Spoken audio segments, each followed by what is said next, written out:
Hey there, so here we are. Drunken Films could have did all in one, but I'm doing them one at a time. So we're up to Batman Returns, the second in the Batman films. And again, Tim Burton returns for a darker and more adult turn on the Batman mythos. With this one, we have more villains in here. We have the Penguin, as played by Danny DeVito. He does an incredible job and really gets into character. Catwoman, which is the definitive Catwoman of all time. For me, it's Michelle Pfeiffer. And of course, Keaton comes back to do another amazing turn as Batman and Bruce Wayne. We do not have Vicky Vale back in this one. Instead, we see the juxtaposition between Batman and Bruce Wayne and Selina Kyle and Catwoman, and how they kind of meet. And we see kind of like the mirror images of what's going on between those characters. Of course, here we also have Christopher Walken as Max Schreck. He does an incredible job, and yes, Max Schreck, the same name as the guy that played Nosferatu back in the day. And for all you horror fans out there, if you look really closely at his son, in a couple of scenes, he's a big guy, and if he looks kind of familiar, there's a reason for that. When they remade Texas Chainsaw Massacre in 2003, Andrew Bransky is the guy that they used, and that guy plays Max Schreck's son in Batman Returns. Just a little bit of trivia there. I thought it was a great film. I love the cameo by Paul Rubens at the beginning as Mr. Cobblepot, who gets rid of their child. It is a darker film, but it takes it into some very, very dark aspects. It suits the mood of Batman, and for me, it's the darkest Batman film that's out there, and that includes the new stuff. We get to see of course, there's some new toys. There's a new Batmobile. Looks awesome. Penguin's lines are amazing, and Michelle Pfeiffer has never been better or suited to a role than this right here. Well, she was good in Grease too, but let's not go there. I love the Batman Returns. It is dark. It is strange. And Logan said that when he was a kid, the scene where the penguins are taking away the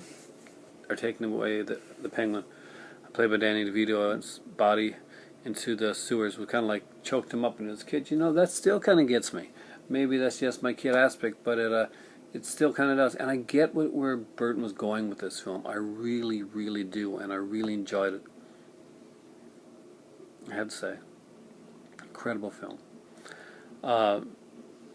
Tim Burton did a great job with this. It was a great follow-up to Batman.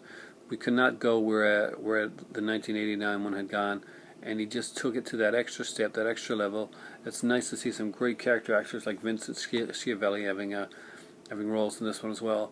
This is a great film, and it's such a shame that he didn't do a third one, and a lot of it had to do with they didn't want to pay him to do the third one, and he had done such a great job with the character of Batman.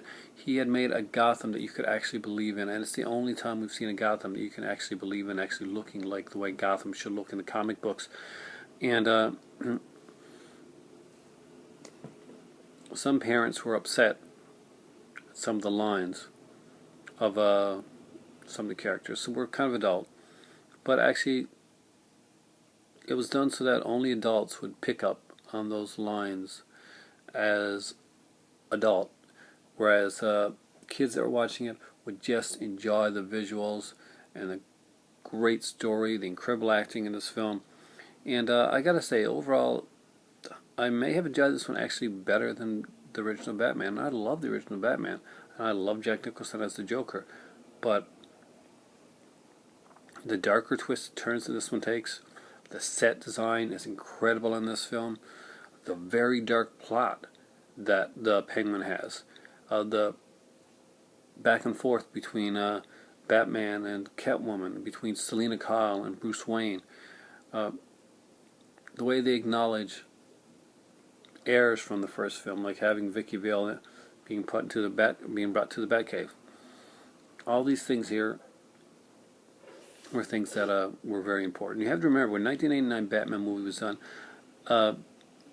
you have to take into consideration that 1989 had the great screenwriter strike. And if you're not old enough to remember. A lot of films and shows got put on hiatus and rewritten and stuff. And Batman, part of the Batman film was affected by the screenwriter strike. Just so you know, trivia. But I love Batman Begins. Batman Begins? No, I did not love Batman Begins. I liked it. I love Batman Returns. That was a great film. I cannot see them doing a Penguin that good again. And Lord knows we haven't seen a Catwoman that could say it. Michelle Pfeiffer just had it on the nose. She was so perfect for the role. And with its faults or not, it is still a great Batman film. Next up, guys, we're going to be starting into the Joel Schumacher era.